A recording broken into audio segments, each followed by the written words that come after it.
স্নায়ুযুদ্ধ একটি যুগ যা উত্তেজনা, অবিশ্বাস এবং দুই সুপার পাওয়ারের মধ্যে আদর্শগত সংঘর্ষ দ্বারা চিহ্নিত, পুঁজিবাদী মার্কিন যুক্তরাষ্ট্র এবং কমিউনিস্ট সোভিয়েত ইউনিয়ন।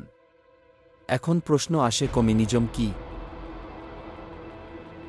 রাজনৈতিক ও অর্থনৈতিক মতবাদ যার লক্ষ্য ব্যক্তিগত সম্পত্তি এবং একটি মুনাফাভিত্তিক অর্থনীতি যা সরকার নিয়ন্ত্রণ করবে। একটি সমাজের প্রাকৃতিক সম্পদের সাথে জনগণের মালিকানা স্থাপন করা। এখন কমিউনিজম মতবাদের পর প্রশ্ন আসে, পুঁজিবাদ কি? পুঁজিবাদ একটি ব্যাপকভাবে গৃহীত অর্থনৈতিক ব্যবস্থা যেখানে উৎপাদনে ব্যক্তিগত মালিকানা রয়েছে। পুঁজিবাদ ব্যক্তিগত সম্পত্তি লাভের উদ্দেশ্য এবং বাজার প্রতিযোগিতার ধারণার উপর নির্মিত। স্নায়ুযুদ্ধ সূত্রপাত শুরু হয় ১৯৪৫ সালে। দ্বিতীয় বিশ্বযুদ্ধ শেষ হয়েছে, কিন্তু পরবর্তী বৃহৎ সংঘাতের বীজ ইতিমধ্যেই বপন করা হয়েছিল ইয়াল্টা সম্মেলনে। যুক্তরাষ্ট্র এবং রাশিয়া, যারা একসময় মিত্র ছিল কিন্তু ইউরোপের ভবিষ্যৎ, বিশেষ করে জার্মানি নিয়ে মতবিরোধে জড়িয়ে পড়ে। মার্কিন যুক্তরাষ্ট্রের প্রেসিডেন্ট রুজভেল্টের নেতৃত্বে ইউরোপের একটি গণতান্ত্রিক ভবিষ্যতের স্বপ্ন দেখা হচ্ছিল, কিন্তু রাশিয়ার নেতা জোসেফ স্তালিনের ভিন্ন পরিকল্পনা ছিল।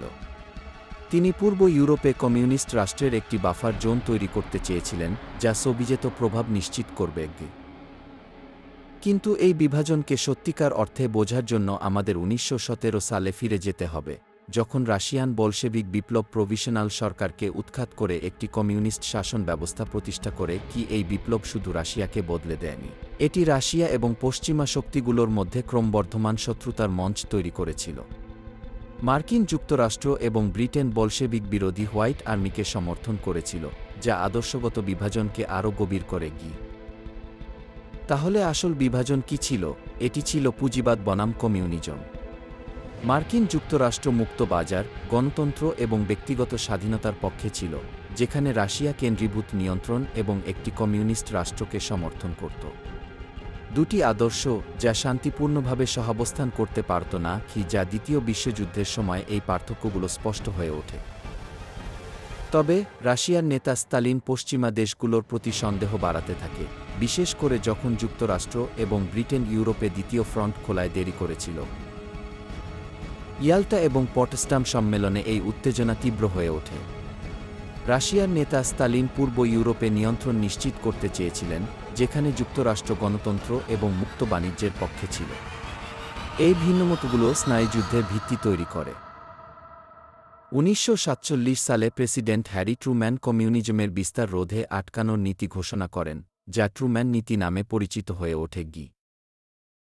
এটি উইনস্টন চার্চিলের বিখ্যাত আয়রন কার্টেন বক্তৃতার প্রতিধ্বনি করে, যেখানে তিনি ইউরোপকে পশ্চিমা গণতান্ত্রিক দেশ এবং রাশিয়া নিয়ন্ত্রিত পূর্বাঞ্চলের মধ্যে বিভক্ত বলে উল্লেখ করেন।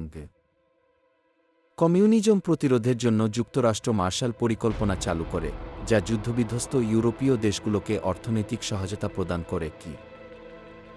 পূর্ব এবং পশ্চিমের মধ্যে বিভাজন আরও দৃঢ় হলে জোট গঠন শুরু হয়।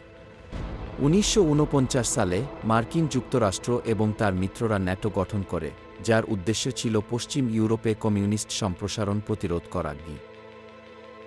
এর প্রতিক্রিয়ায় রাশিয়া ১৯৫৫ সালে ওয়ার্স চুক্তি গঠন করে, পূর্ব ইউরোপের উপগ্রহ রাষ্ট্রগুলো নিয়ে একটি সামরিক জোট গঠন করে।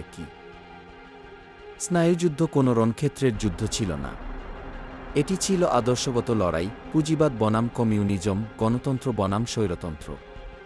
ইতিহাসের উত্তেজনা, অবিশ্বাস এবং বিশ্ব ভবিষ্যৎ নিয়ে ভিন্ন দৃষ্টিভঙ্গির উপর ভিত্তি করে এটি শুরু হয়েছিল। এই আদর্শগত সংঘর্ষ কয়েক দশক ধরে বৈশ্বিক রাজনীতিকে প্রভাবিত করবে। দুই সুপার পাওয়ার প্রতিযোগিতা করবে, যা প্রক্সি যুদ্ধ, পারমাণবিক অস্ত্রের প্রতিযোগিতা এবং বিশ্বকে ধ্বংসের কিনারায় নিয়ে যাবে।